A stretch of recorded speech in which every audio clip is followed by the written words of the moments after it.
This is the story of the one. As head of maintenance at a concert hall, he knows the show must always go on. That's why he works behind the scenes, ensuring every light is working, the HVAC is humming, and his facility shines. With Grainger's supplies and solutions for every challenge he faces, plus 24/7 customer support, his venue never misses a beat. Call quickgrainger.com or just stop by. Grainger, for the ones who get it done.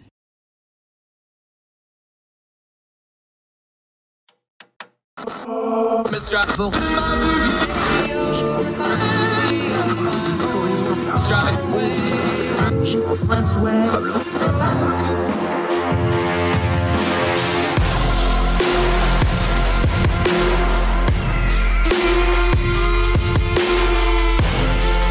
your host, Andrew Donaldson. This is Heard Tell. It's Heard Tell Show. It is Wednesday, January the 19th. The year of our Lord 2022 continues. Hope you and yours are well wherever you are across the street or around the world. Thrilled that you're with us. Thank you so much for joining us. We really appreciate it. A lot to cover today. As always, we want to turn down the noise on some news cycle things we're hearing. We're also going to do a few things that is happy, sad. We're going to honor the life of General Charles McGee, a Tuskegee Airman, a little bit later on. We're also going to talk about the fallacy of equal knowledge. It sounds like a cool term, doesn't it? But it really gets to the heart of how we're talking about things in the media, how we're talking to each other. It even gets to how we do things on this here show, Heard Tell itself, and more importantly, how we assume certain things will be if it just goes a certain way, and how that almost never works out, and in a lot of cases make it worse. We're going to talk about that, along with some other things as the program unfolds. But let's start with something that is going to feel like we're repeating ourselves, because we're repeating ourselves. Front page of the Washington Post. A year ago, this is the headline: Biden unveiled a 200-page plan to defeat COVID. He has struggled to deliver on some of the key promises. Now, let's just preface all this for a moment. The pandemic does not go along political lines. Pandemics and viruses do not follow programs. They do not follow narratives. They do not follow media trends. They do not follow hashtags. A virus just reproduces itself and expands and mutates. It really doesn't care about politics. It doesn't care about narratives. It doesn't care about your priors or what you want to get accomplished. When President Biden ran for office, he, and in a lot of cases justifiably, took former President Trump to task for how he had handled the pandemic. We've been pretty clear on how we feel about things like that. President Trump did some good things. The vaccine rollout came under his watch. He was in the chair. He gets the credit for that. That was a good thing. President Trump's messaging on how to handle coronavirus was mixed at best to downright harmful and terrible in some instances. That was bad. The president before did not do a great job with things like getting the testing program up and running, getting home tests available, getting regulatory issues at the FDA out of the way to get those tests in the hands of the people that need them. So President Biden ran on that. It was a hot topic during the election. President Biden won, and he won promising that he was going to handle the pandemic better. That was probably not the best idea, although it was politically expedient, because he can't control a virus. He cannot control COVID-19, but he said he would. So now we get to judge him based on what he said he would do. So now that we're just about a few weeks short here of a year into the Biden presidency, this article in the Washington Post, quoting from it: as he prepared to take office, Biden oversaw a 200-page pandemic plan that promised to restore trust in the federal government, protect essential workers, and slow the coronavirus's spread. But as president, he has struggled to execute key parts of it. Again, this is the Washington Post. Page 59 promised, quote, predictable and robust federal purchasing of coronavirus tests, a pledge that industry leaders say fell far short, and Americans continue to line up to get tested while complaining they can't find home kits. Page 81 pledged to, quote, support schools in implementing COVID-19 screening testing. But many parents, teachers, and staff say that schools have largely been left to fend for themselves. Page 103 vowed to, quote, ensure patient safety in nursing homes by boosting staffing and vaccination, yet worker shortages persist and elderly residents lag behind on getting booster shots.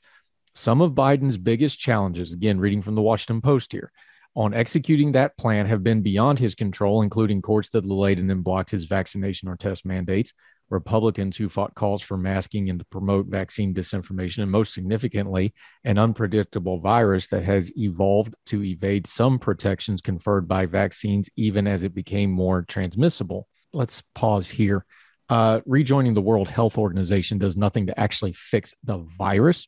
Let's just be blunt here. The World Health Organization is completely under the control of Chinese influences and wanted nothing to do with getting accurate information with how this virus came. We're not going to go down that rabbit hole right now. You can do your own homework on that. The World Health Organization has spent most of their time and money over the last year doing nanny state nonsense like chasing down vaping and smoking and obesity and sugar laws instead of preparing for a worldwide pandemic. So I don't count that as progress in any way, shape, or form. I understand we need to have a working relationship with the World Health Organization. I'm not one of those people, but we need to understand it's corrupt, it's incompetent, and it did nothing to prevent the one thing it's supposed to prevent and work towards, which is worldwide outbreaks. Now that we're off that rant, let's move back to the states. Right now, today, they have announced that the website to ask for testing kits is now online. That's something the Biden administration started touting a few weeks ago. The president mentioned it specifically in an address. It's now up. You can order online from a website testing kits to come through the United States Postal Service.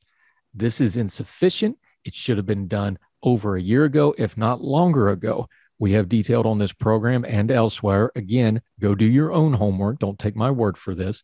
They have had major regulatory issues with getting home tests approved since the very beginning of this pandemic, going all the way back to February and March of 2020, when the pandemic first broke out.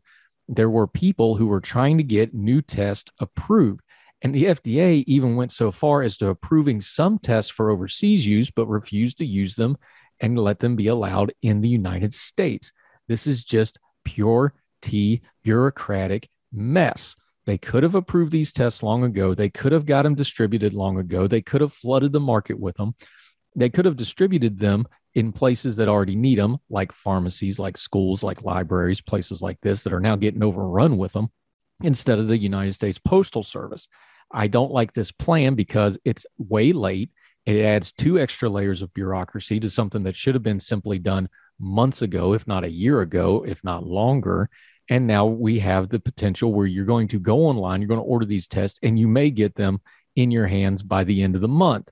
Meanwhile, Omicron is ripping through the country, and there's a very good chance that part of the Omicron wave may actually abate by the time we get these tests in people's hands. The vaccine pressures and the messaging on the vaccine hasn't been much better from the administration. They don't seem to be able to settle on how to pitch vaccines to people. Now, I understand, let's not be Pollyannish here. We understand there's some people that are just anti-vax. They're not going to get a vaccine no matter what you tell them, no matter what the stats are, no matter whatever. They're just not going to do it. Granted, understood. You can't make anybody do anything. But the messaging has been mixed. The messaging should have been from the beginning, get your vaccines, and then later on when the boosters came out, get your boosters. Take stock of your own family and your own health and your own situation and make decisions to get on about your life. We've always had to live with the virus because we could not just stop, lock down, and hunker down for the last 2 years that we've dealt with COVID, despite some people thinking that was going to work. It was never going to work. That was given lie by the fact that all the service workers had to keep working while all the workers that could go online or work from home did so. That's a disproportionate thing that was glaring to many people, that there was a class of people who readily could work from home, who were readily unaffected as badly as some other folks, and they were some of the loudest about some of these precautions. Again, the messaging was never going to work being one size fits all. It should have been, get your vaccine, get your booster, use precautions that are appropriate for you and your health situation. If you have pre-existing conditions, if you have bad health, if you have some kind of a situation that makes you more vulnerable, you need to take more precautions.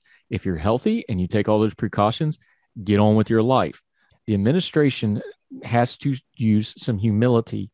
And I know it's politically damaging to say, we don't know, but this is what we should do. But that's what they should have done from the beginning. The last administration should have done that too. But Biden's in the chair now, and the Biden administration has made their own mess here by not being consistent in their messaging. The Biden administration has nobody to blame for this but themselves. Yes, it's a hard hand they got dealt with the COVID variant. Yes, the Omicron and Delta variants were probably not specifically predictable, but we knew there was going to be variants because the scientists have been telling us that from the beginning. They could have prepared better.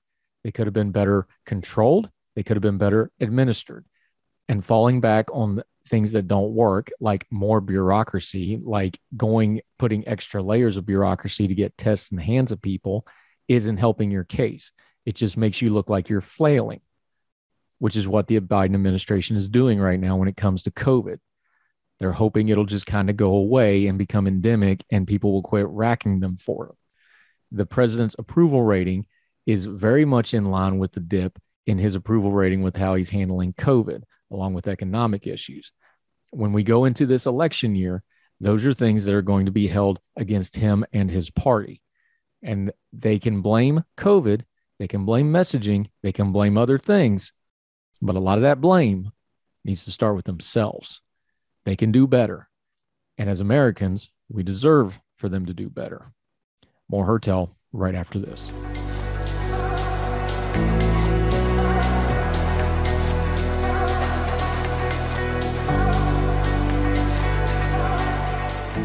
Welcome back to Hertel. So why do people disagree? Oh, I know that's kind of a Pollyannish, silly question. Of course they disagree because human nature is undefeated and people like to fuss and fight. And that's why we have to have programs like Hertel where we try to turn down the noise and turn down the caterwauling and try to just discuss with people. We're the minority. We're not the majority of folks who like to fight and argue. You can do a lot of good business nowadays in media doing that thing. But why do people disagree? Over at City Journal, there's an interesting piece by Yana Redstone. The fallacy of equal knowledge. If we had the same information, we'd all agree, right? That's the subtitle. And it digs into something that I think is worth contemplating, especially here on Hertel, where we try really hard to take big perspective on things. We try to take a broad view on things. We have on people from across the spectrum and with varying point of views. We don't screen people based on their ideas. We bring them on, we hear them out. If we have a problem with something they said, we wait until they finish, and then we ask them about it. We use discussion and conversation to try to get the information. So something that's being touched on here by Redstone, I think is important. Again, this is in city-journal.org, the fallacy of equal knowledge. Assuming someone disagrees with a particular political position or claim because they're ignorant is a challenge I encounter frequently. By way of context, much of my job involves facilitating conversations about topics that make people uncomfortable. The fallacy of equal knowledge tends to emerge among people used to thinking in a specific way about a hot-button political topic.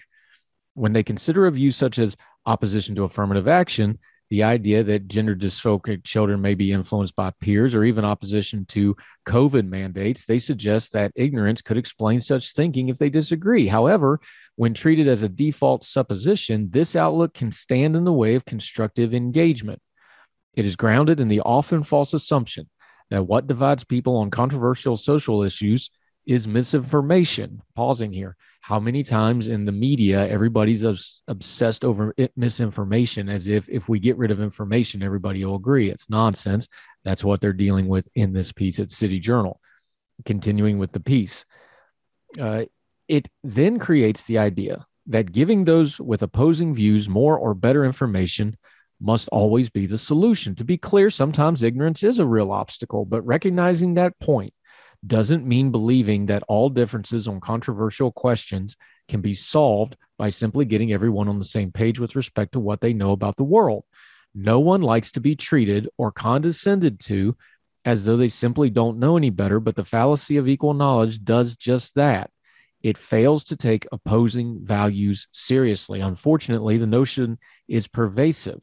The vast majority of traditional diversity, equity, and inclusion training programs are based on it. That's DEI for short. The DEI consulting firm states on its website that participants will, on completion of the course, quote, notice how their unconscious biases have been impacting their interaction with others, end quote. This is despite research on unconscious bias showing that it does not consistently predict of problematic behavior. In fact, because this is inconsistency, the British government phased out unconscious bias training out of its programming just over a year ago, and most people in the States have abandoned it as well, by the way.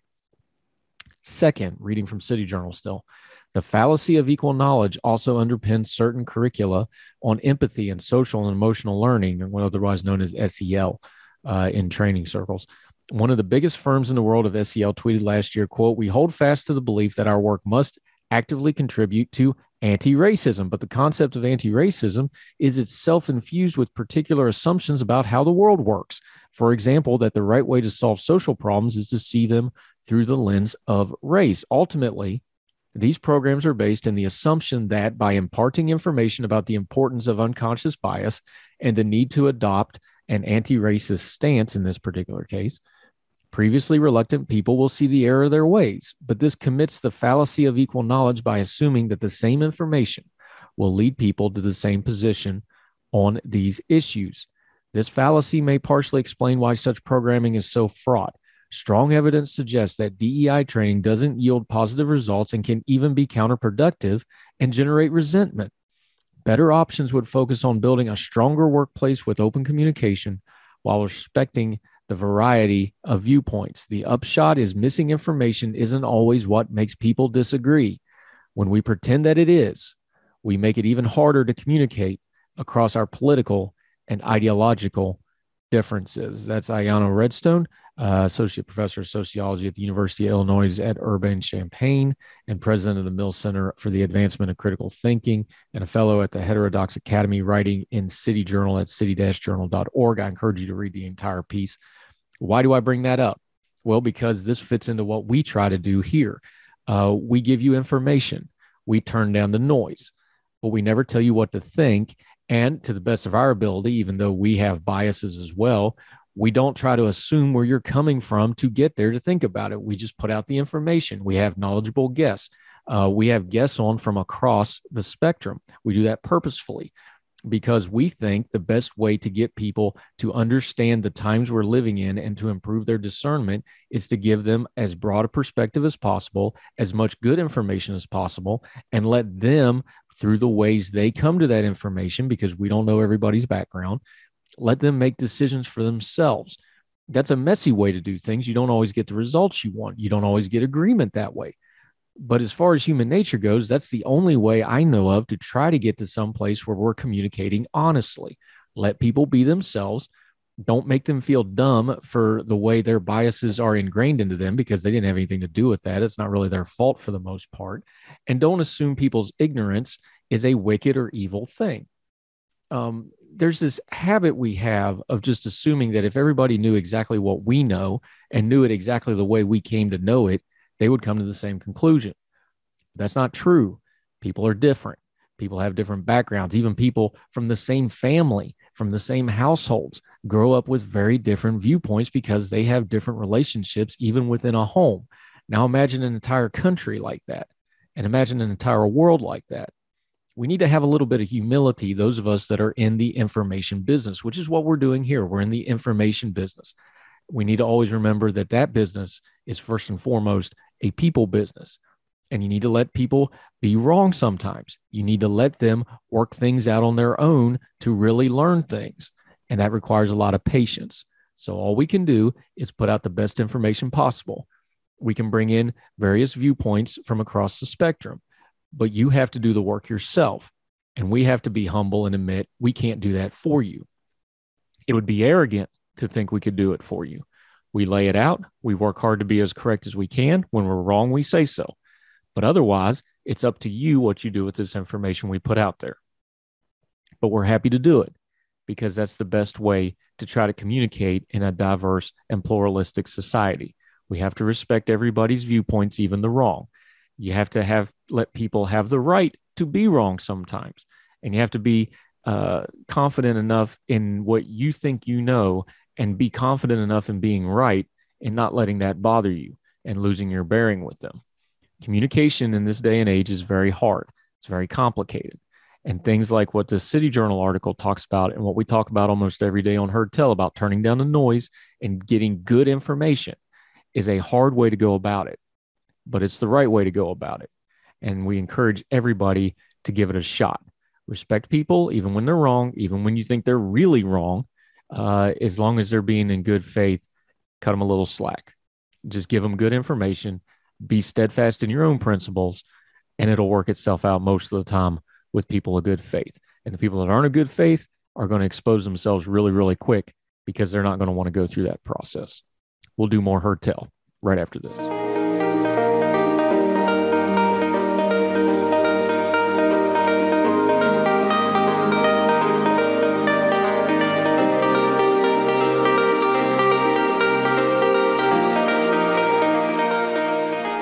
Welcome back to Heard Tell. Okay, this is going to be fun because we get to do a little bit of inside baseball, but we still get to talk about the things we always talk about on the show. You know, I talk about Young Voices all the time. We have those people on there. This is the guy. This is the guy that coordinates all that. He helps me with that along with Jason Reed over in the UK. But Caleb Franz, how are you, my friend? Andrew, it's a real pleasure to be on. Yeah, this is cool because I'm usually talking to you about the show, and now I get to actually talk to you on the show. But you have your own show as well. You're coordinating for Young Voices. Just real quick, though, because I'm always talking about it and I don't take the time to explain it. Tell folks what Young Voices is. I'm now partnered with you guys as all. I've even got an official page with my picture and everything on it. But this thing's been around. It's very impressive. Tell folks what you guys actually do, though. Yeah, so Young Voices, we work with young people from 18 to 35, roughly. There's a little bit of wiggle room between like what constitutes as young, but but generally speaking, that's was that a dig? That's well, maybe maybe a little bit. You're the oldest young voice that we have. Thanks. But we generally work with young people between 18 and 35, trying to help them get their careers started if they are interested in careers in media or in policy or in academia, specifically young people who have a slant or a lean towards the ideas of liberty and of classical liberalism. Those are the people who we want to work towards, and we want to help build up and build their profile in the movement. And one thing that I was always impressed with from the beginning, your predecessor, Stephen Kent's good friend, kind of got me into doing podcasting and things like that. It's a nonprofit. I learned really quick starting to do my own media and broadcasting and even in my writing things. It's kind of like the gold rush where like everybody comes from the gold rush, but the money was actually in the saloons and the gambling and all that sort of stuff. There's a lot of people that just want to make money off people trying to get into media, trying to start podcasts, trying to get platforms. You can spend a lot of money and not get anywhere in a hurry. And that's one of the things that really impressed me about Young Voices is you guys are trustworthy. You work with these young people and you're not trying to take advantage of them. You really are trying to boost them up a little bit. Yeah, that's right. And I think, one of the components that you're going to be involved with actually is that I'm really proud of is the mentorship program that we have. And that's going to be something that I think is going to help cultivate really good results with really good people. And I think that's a key component in anything that people do throughout their life, but especially in something as dicey as the political arena or in policy and politics. When we're talking about ideas of liberty, I think it's really important that we have really good, decent people showcasing those ideas. And I think that fortunately at Young Voices, we are capable of doing just that. Yeah, I'm talking to Caleb Franz of Young Voices.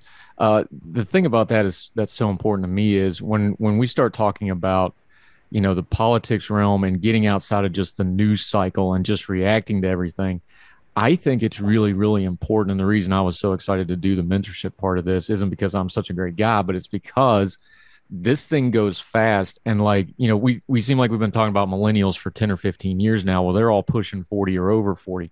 The next generation's already, starting to come out of college. The next generation behind them's in the middle of high school. This thing keeps going really, really fast. And if you don't set up people to come alongside you and people that are coming behind you, whatever your ideology is, whatever your politics are, you're just not leaving anything if you're not carrying these people along with you as you work. And I think that's something that our politics for the last 20 or 30 years, as we kind of went into the mass media, that went into the social media realm, I think that got lost because everybody just kind of got used to following a big name or following a superstar commentator or a radio host or a TV star. I don't think there had been a lot of mentorship for people kind of more my age, their mid 40s, the end of the Xers, the older millennials. This is something I think is really, really important if we're going to have good ideas going forward. Yeah, and this is going to be something that we'll get into here in a little bit once we get into the programming aspect of it. But something that I've really become much more of over the past year or two is I've become much more of a communitarian, in the sense that, I believe in the ideas of liberty and everything, but I that idea of community, it's something that people on the left tend to like to prop up quite a bit, but for really bad reasons. The classical liberals are always been the ones who are like, we can do this by ourselves if we work together and cooperate with one another and interact with people in our community and people in our own space. And I really think that's a key component in making all of this work. And that's, hopefully that's what I'm trying to do a little bit in my own way through what I'm doing at Young Voices as well. Yeah, Caleb Franz joining us on Heard Tell. Now, on our program, we bring on everybody. I've had very progressive politicians. We have a lot of conservatives. We actually put this program out on Conservative Talk Radio. You're from the libertarian wing. So talk about that for a minute, because I know we like to kid online our libertarian friends a little bit sometimes because y'all got some tendencies. Well, there's plenty of content there. Yeah, so. there's never a lack of content, yeah. But there's a lot of overlap to people across spectrum on across issues. Just throw me the pitch for a minute for the audience that maybe doesn't listen to the libertarian side of the argument that much. Kind of throw them the pitch of where you come from with your libertarianism. You talked about the communalism, which I think is a big, big deal. It's something I'm working really hard on, of, trying to find that common cause with just about anybody, the whosoever wills, we used to call it in church, right? Mm-hmm. But just pitch it for folks that maybe just know the online caricature of it. Practically speaking, just talk about why you're a libertarian, why you identify with that, and what you're trying to do in that realm.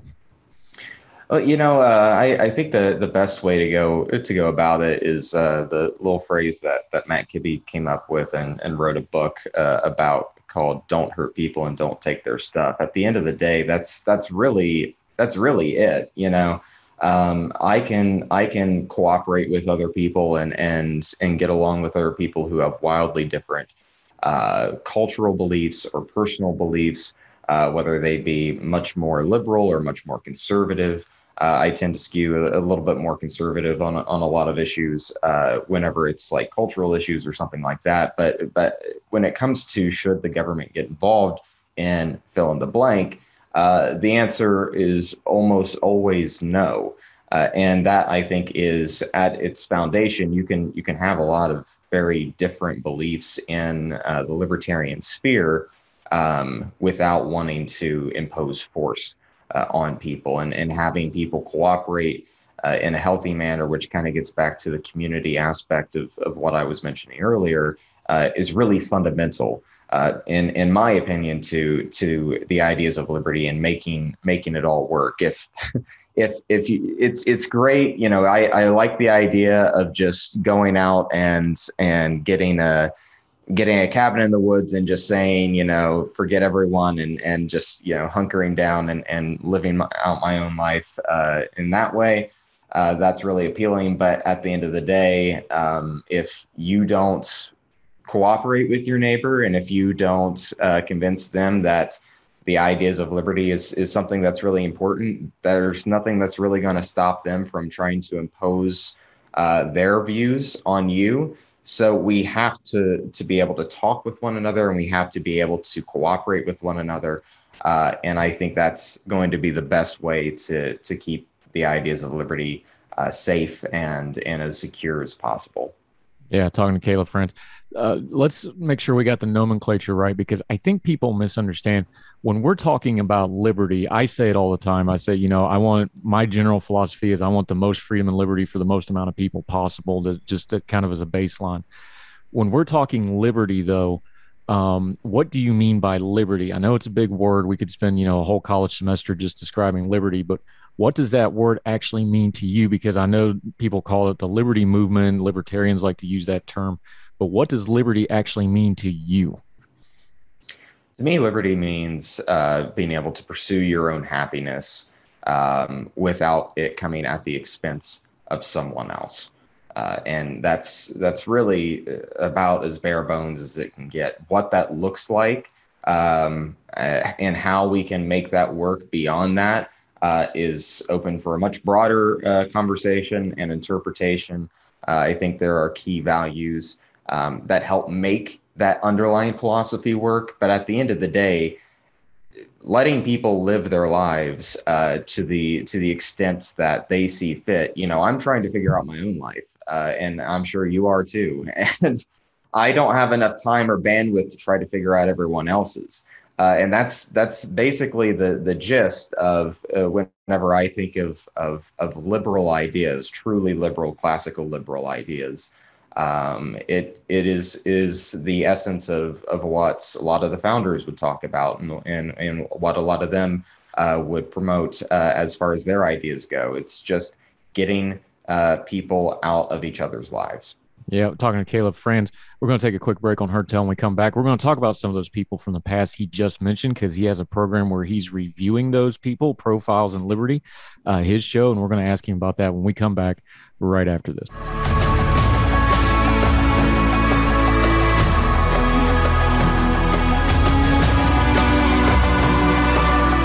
Welcome back to Heard Tell. Having a little fun with my friend Caleb Franz. We talked about your stuff with Young Voices, but you yourself are also a content creator. We call them nowadays in the fancy parlance of the biz. Profiles in Liberty. You do your own podcast. I love this stuff because I'm a history guy at heart. That's kind of like my core thing is history. I love when we explain things like liberty and freedom and our system of government by going through historical figures. And that's what you've really been doing on Profiles in Liberty, isn't it? Yeah, that's right. Just for a little bit of background on the show, I used to have another podcast. It was called Liberty, and it was kind of a catch-all on content creation. And I would have interviews, and I would do solo episodes. And then I did that for about 4 years. And toward the end, I was getting a little bit burnt out with the same old song and dance, as they say. And I tried to figure out what is it that really it makes me passionate, and what is it that I can really get behind, because I still wanted to create some content, but I didn't know if I wanted to keep doing that all the time. And what I realized including after some feedback from some of my friends, was that some of the best episodes I did on Liberty were history centric. And those were also the ones that I felt the most satisfied with. I felt the most purpose with. So I decided, I want to not only tell stories and tell about the individuals who inspire me, but I want to give people in the liberty movement heroes to be able to look up to, essentially. That doesn't necessarily mean that everyone who's featured on this show that I have is going to be someone that you specifically will look up to, but it means that there's going to be someone there for a little bit of everyone. And in the first season that I had, which started in July 4th of last year, ran for 8 episodes of Profiles in Liberty, and that was on the signers of the Declaration of Independence. We went through figures like Thomas Jefferson and John Adams and Benjamin Franklin, and a few other people who, you or members of your audience may not be as familiar with people like George Wythe, or Caesar Rodney and individuals like that. And then this upcoming season, which is premiering on February the 3rd, is going to be on, it's dubbed The Equalizers. And essentially it is about those lesser known or some of those unsung heroes who try to fulfill the promise of July 4th, which is that all men are created equal. And that extends to both men and women. And the idea is that, like with the first episode, we have a really great episode queued up on Frederick Douglass that I'm very excited about. And a lot of these individuals, again, are meant to inspire the listener to be less negative. It's easy to doom scroll on Twitter and and go into how terrible everything is and how terrible everyone is. But that's not really going to help promote a healthy culture, especially within the liberty movement. Whereas finding those heroes who, yes, they had flaws, but their underlying mission was to move forward with a better future. That's something to look at and that's something to be inspired by. And that's something that I want to highlight. Yeah. And one episode you did of the first season, I think plays into a few things we've talked about with you today. We talked about your communitarianism and leading into that. Mm-hmm. You did the big names like Adams and Jefferson, but you also did one of my favorites from history that doesn't get a lot of play, Benjamin Rush. And one of the reasons I find him so fascinating is a lot of people don't realize later in his life, he became the go-between when Adams and Jefferson had their falling out. And we don't have that great coda to those two men's lives of where they're talking about each other when they go on, even on their deathbeds, they were talking about each other. We don't have any of that without Benjamin Rush being the between on those two. So in addition to the country, he also kind of assuaged what we know about two of our great founding fathers just on his own. Yeah, that's right. That was that episode in particular was one that was really fun to write and one really fun to tell, because that's one of my favorite stories in history.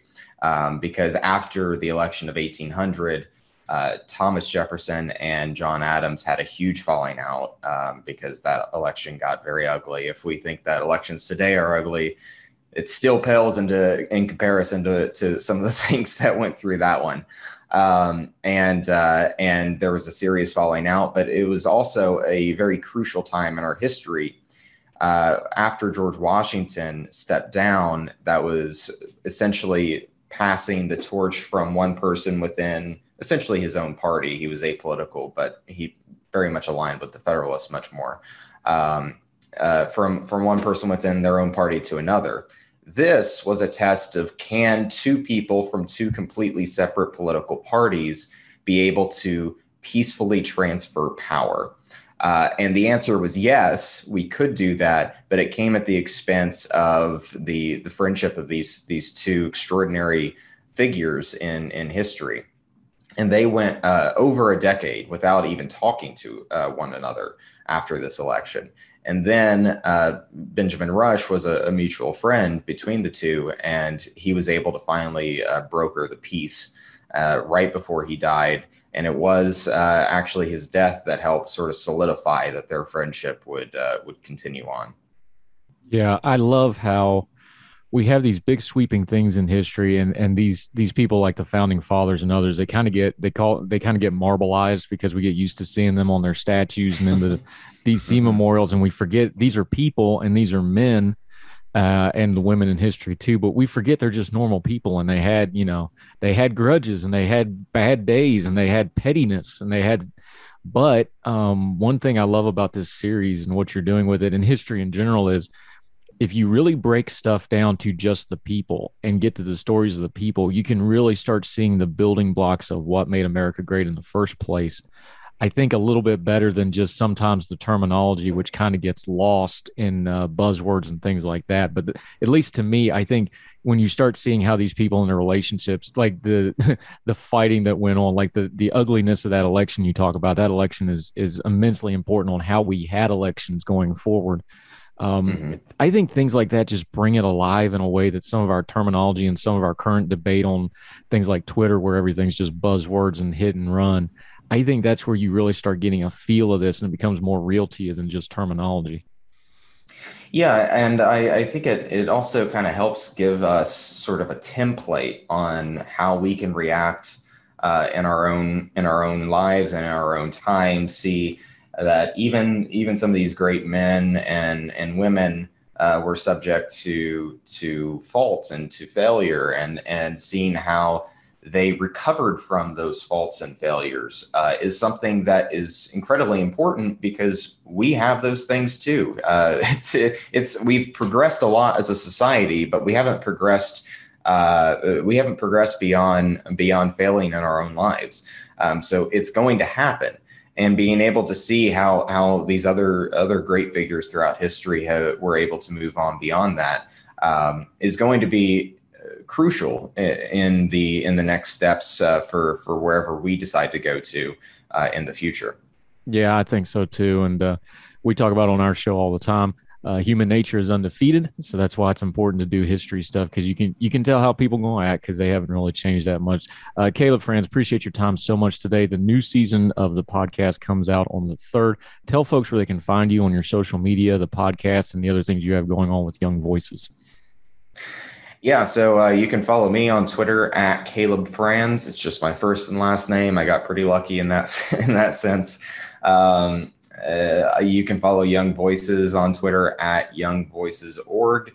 And then Profiles in Liberty, you can get that anywhere where you get your podcast, whether it be Spotify or Apple. It's on all podcast services. So check it out, subscribe, give us a review, and it would be very appreciated. All right. He called me old and he took a dig at my Twitter handle. That's enough out of you, young man. All right, boss. I appreciate you giving us a little time. You are my superior at Young Voices, but you're a joy to work with. We'll have you back on soon. And definitely we'll be following the podcast because I love that stuff. Thank you so much for the time today. Hey, thanks, Andrew. I appreciate it. Thank you, sir.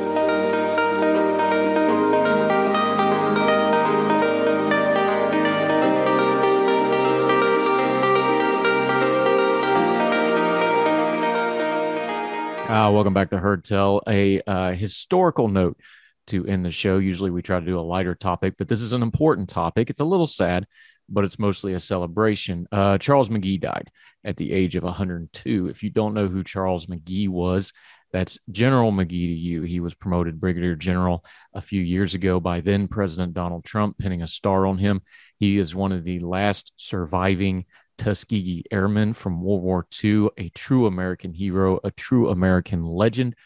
He was also a great ambassador for the Tuskegee Airmen for many, many years. He was president of their association. He retired from the United States Air Force after his initial career in the Army Air Corps, which became the Air Force in 1947. When he retired in the 70s, he retired a colonel and he was honorarily promoted, and General McGee passed away on January 16th. I mention this because it's important to mark these passings. We're almost out of World War II veterans. It wasn't that long ago when I was a kid, everybody knew a World War II veteran or two or three, and just about anybody, especially men of a certain age, you just kind of assumed they were World War II veterans. They were everywhere. We're almost completely out of them, especially people like the Tuskegee Airmen. A year or two ago, we lost the last of the Doolittle Raiders. These special groups of people who did very special things in that war are almost all gone. And Charles McGee, as a representative for all of his life of the very brave and very important Tuskegee Airmen, is very high on the list among them. You can read all the many, many tributes about General McGee. He spent over 30 years in the Army Air Forces in the Air Force. He logged 6,308 flying hours. That's a ridiculous amount. And a remarkable 409 combat missions across two different wars. Of course, he served in World War II. He also served in Korea and piloted a photographic reconnaissance plane based near Saigon during the Vietnam War, making him a three-war veteran, going on at least 100 combat missions in both conflicts. That's an amazing record of service by any standard. In each war, his plane was hit by enemy fire both times on the right wing. Call that whatever you want. Interesting tidbit. Donald Trump, as we mentioned, pinned an honorary star on him. And when he was honored at the White House, kind of one of his last public appearances, he looked spry. He was alert. And he was also one of 3 centenarian veterans to present the coin toss at the Super Bowl that same year. Quoting him, "Folks say you're a hero. I don't see it that way," General McGee said in 2018 when he celebrated his 99th birthday by piloting a private Honda jet between Dulles and Hampton Roads. "I just say life's been a blessing." His mother had died when he was very, very young. He graduated high school in Chicago in 1938 and spent a year with the Civilian Conservation Corps, earning money to try to get into the University of Illinois at Urbana-Champaign. He studied engineering and joined the ROTC. By the time his draft card arrived, he decided that the infantry was not for him. Quote, "I knew what the foot soldiers had to face, so I said something had to be better." Upon learning that an all-black aviation unit was training nearby at Canute Field, at the time the squadron only included mechanics and support personnel, he applied to the Tuskegee program, was accepted as a pilot. He got his flight school orders in October of 42.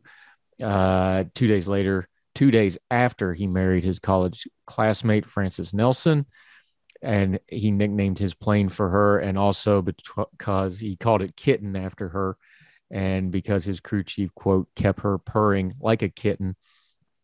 He ended up with the Tuskegee Army Airfield in Alabama, but was puzzled at having to change seats when the train crossed the Mason-Dixon line because of the Jim Crow laws. This is the kind of nonsense these brave men had to still face in a segregated military. He served, of course, in Italy with the famous Red Tail Squadron, the 332nd Fighter Group, flew more than 100 patrols, escorting and strafing missions, then again in Korea and Vietnam. What a legend. This article in the Washington Post ends this way. Flying, he said, was something of a religious experience. Quote, "There's no way to tell you how it was in an airplane alone at 35,000 feet. No noise, no clutter of the earth. It's a feeling I didn't know would be there when I first became a pilot, but it's what kept me up there." He then winked, the piece says, and quote, "It's probably the closest I'll ever get to heaven." Well, sir, you were wrong about that, because now you get the right thing. Godspeed, General McGee, and thank you. More Hertel right after this.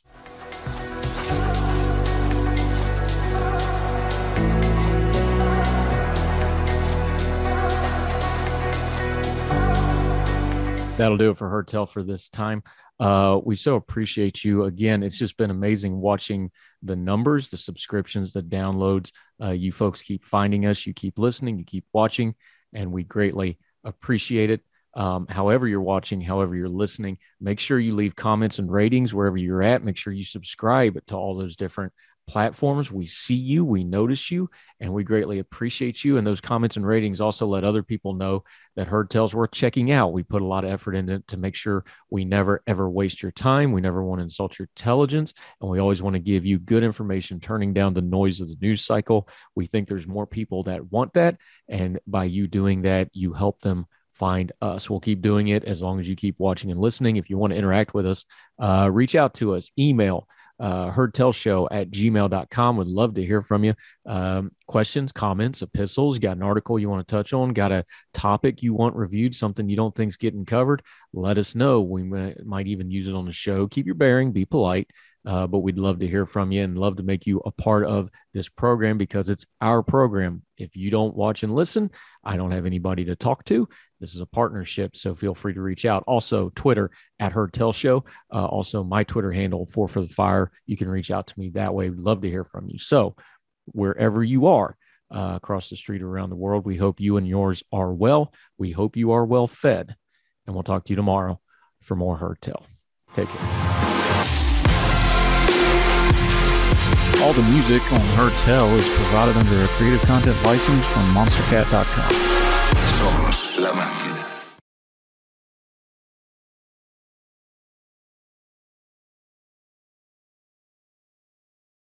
This is the story of the one.